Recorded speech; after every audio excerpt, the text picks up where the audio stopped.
ॐ वागर्थाविव सम्पृक्तौ वागर्थप्रतिपत्तये जगतः पितरौ वन्दे पार्वती परमेश्वरौ।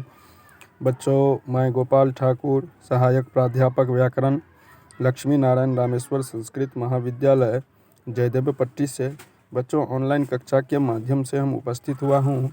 आज हम लोग शास्त्रीय तृतीय खंड के लिए परम लघु मंजूषा से कुछ सूत्रों का व्याख्या भाग को करेंगे।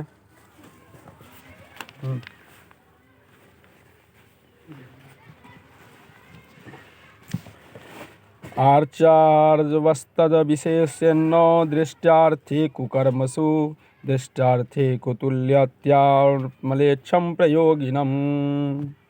इस सब का व्याख्या हम लोग किए हुए थे। अब हम लोग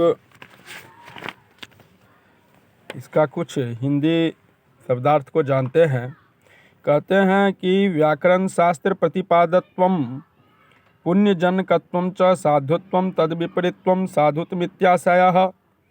इसी कारण ही मीमांसा दर्शन का आर्य मलेच्छाधिकरण सुसंगत होता है। वहाँ यह कहा गया है कि यद्यपि आर्य यब्द शब्द का लंबे नोक वाले अन्न के लिए प्रयोग करते हैं और उसी अर्थ को जानते भी है। यहाँ शब्दों को जो साधुत्व एवं असाधुत्व कहा गया है, उसमें यह जानना चाहिए कि केवल शक्ति होना ही साधुत्व की लक्षण नहीं है, लेकिन साधुत्व उसी शब्द में माना जाना चाहिए जो व्याकरण से व्युत्पन्न हो और पुण्यजन कर्म से युक्त हो।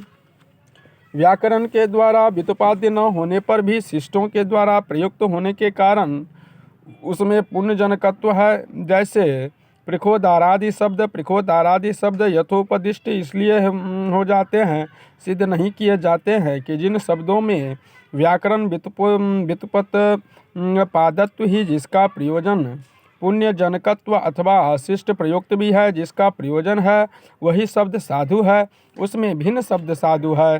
साचो शक्ति स्त्रिधा रूढ़ योग रूढ़ वितो शास्त्र कल्पिता यवार्थ नाम भावे समुदायार्थ निरूपतस्य रूढ़िय मनुद्रपयो शास्त्र कल्पिता भारत निरूता शक्ति योग।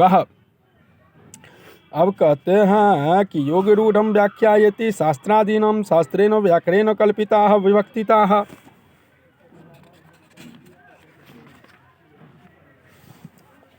आशय यह है कि अव्ययों को अर्थ को छोड़कर समुदाय के अर्थ का बोध जहाँ हो वहाँ रूढ़ी होता है। जैसे मणि में मणि शब्द करना अर्थ वाले मन धातु से इन प्रत्यय होने पर बनता है, किंतु यह मन शब्द करना इन कर्ता दोनों अव्ययों के अर्थ के उपेक्षा कर समुदाय के बोध्य रत्न विशेष अर्थ को जताता है।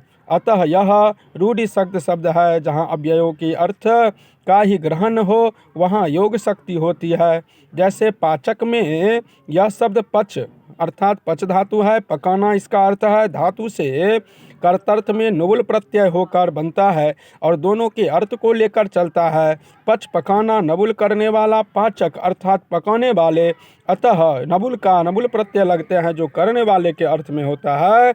उसी तरह उसमें नबुल प्रत्यय लगे तो पाचक अर्थात भोजन बनाने वाले।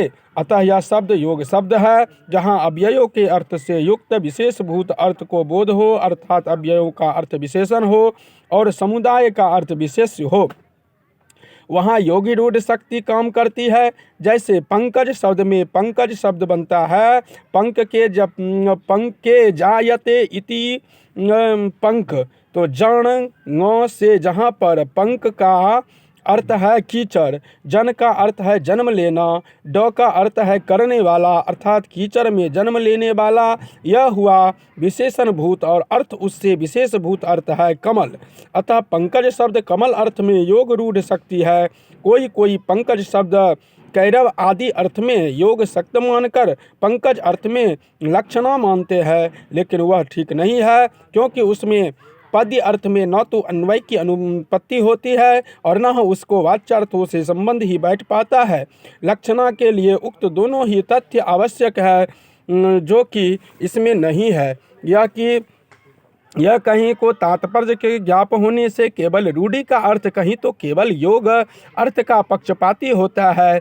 जैसे भूमि में उत्पन्न पंकज में यहाँ पंकज शब्द केवल रूढ़ अर्थ में प्रयुक्त हुआ है, क्योंकि पंकज भूमि में उत्पन्न कहा गया है, न कि पंक में। कल्हार आदि पंकजों में पंकज शब्द योग अर्थ जाता है, क्योंकि कल्हार आदि कमल से रूढ़ नहीं है। तो इस तरह से आज की कक्षा को मैं यहीं पर विश्राम करता हूँ। पुनः अगली कक्षा में अगली विषय को उपस्थापन करके पुनः हम लोग उपस्थित हो जाऊँगा। धन्यवाद।